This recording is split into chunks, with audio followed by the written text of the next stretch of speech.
আপনাদের সকলকে আমার ছোট ইউটিউব চ্যানেল ম্যাক প্রাইমে আমন্ত্রণ জানাচ্ছি। আপনাদের সুস্বাস্থ্য কামনা করছি। আজ এই ভিডিওতে ভারতের এক মহান যোদ্ধার কথা আলোচনা করব, যিনি দেশের জন্য হাসতে হাসতে নিজের জীবন উৎসর্গ করেছিলেন। ঝালামান সিং। ঝালামান সিং, ঝালামান না ঝালামান তার পূর্বপুরুষদের মতো মেওয়ারের রানাকে রক্ষা করতেন। তিনি হলদিঘাটির বিখ্যাত যুদ্ধের শহীদ ছিলেন। তাদের বিগত 7টি প্রজন্ম তাদের মাতৃভূমি মেওয়ারের জন্য তাদের জীবন উৎসর্গ করেছিলেন। একইভাবে মেওয়ারের রানাকে রক্ষা করার সময় ঝালামানও নিজের জীবন উৎসর্গ করেছিলেন।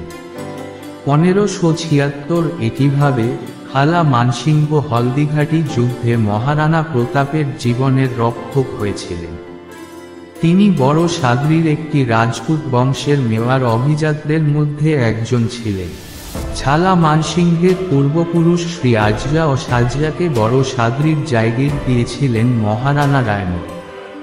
18 জুন 2017 তারিখে ভারতীয় ডাক বিভাগ কর্তৃক জারি করা একটি স্মারক ডাকটিকিট, যেমন হলদিঘাটির যুদ্ধে ঝালা মানসিংহ ঝালামান্না মহারানা প্রতাপের মুকুট পরে নিজের জীবন উৎসর্গ করেছিলেন এবং সাহসী শিরোমণি মহারানা প্রতাপের জীবন বাঁচিয়েছিল। একইভাবে খানোয়ার যুদ্ধে ঝালামানের পিতামহ ঝালাবিদা নিজের জীবন দিয়ে মহারানা সাম্রাকে রক্ষা করেছিলেন। 1576 খ্রিস্টাব্দের 18 জুন আকবর ও মহারানা প্রতাপের মধ্যে হলদিঘাটির যুদ্ধ মহাভারতের যুদ্ধের মতোই ভয়ঙ্কর ও বিশাল ছিল। মহারানা প্রতাপ যখন হলদি উপত্যকার এই ভয়ঙ্কর ও মহান যুদ্ধে আকবরের সেনাপতি মান সিংহের উপর আক্রমণ করেন, তখন তার বর্শা দিয়ে রাজা মান সিংহের মাহাতো নিহত হন। অসংখ্য মুঘল সৈন্য হতবাক হয়ে মহারানা প্রতাপকে আক্রমণ করতে এগিয়ে যায়। এখানে রাজপুত সৈন্যরাও হাতের তালুতে প্রাণ দিয়ে যুদ্ধ করছিল। মহারানার প্রত্যেক সৈনিক লক্ষ লক্ষ মানুষকে পিষে ফেলছিল। মহারানা প্রতাপের মাথায় মেওয়ারের মুকুট ছিল। অগণিত মুঘল সৈন্য তাকে লক্ষ্য করে যাচ্ছিল। মান সিংহকে আক্রমণ করার সময় চেতক আহত হলে মুঘল সৈন্যরা মহারানা প্রতাপকে ঘিরে ফেলতে শুরু করে এবং ধীরে ধীরে মহারানা প্রতাপ সংকটের পরিস্থিতিতে আটকা পড়তে শুরু করে।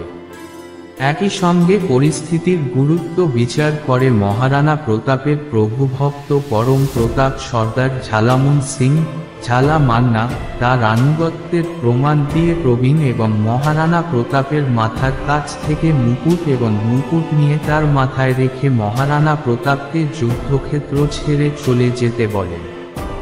ঝালামান্নার কৌশল সফল হয় এবং শত্রুরা ঝালামান্নাকে মহারানা প্রতাপ হিসাবে ভুল করে এবং তাকে আক্রমণ করার জন্য একটি ভয়ঙ্কর যুদ্ধ শুরু হয়।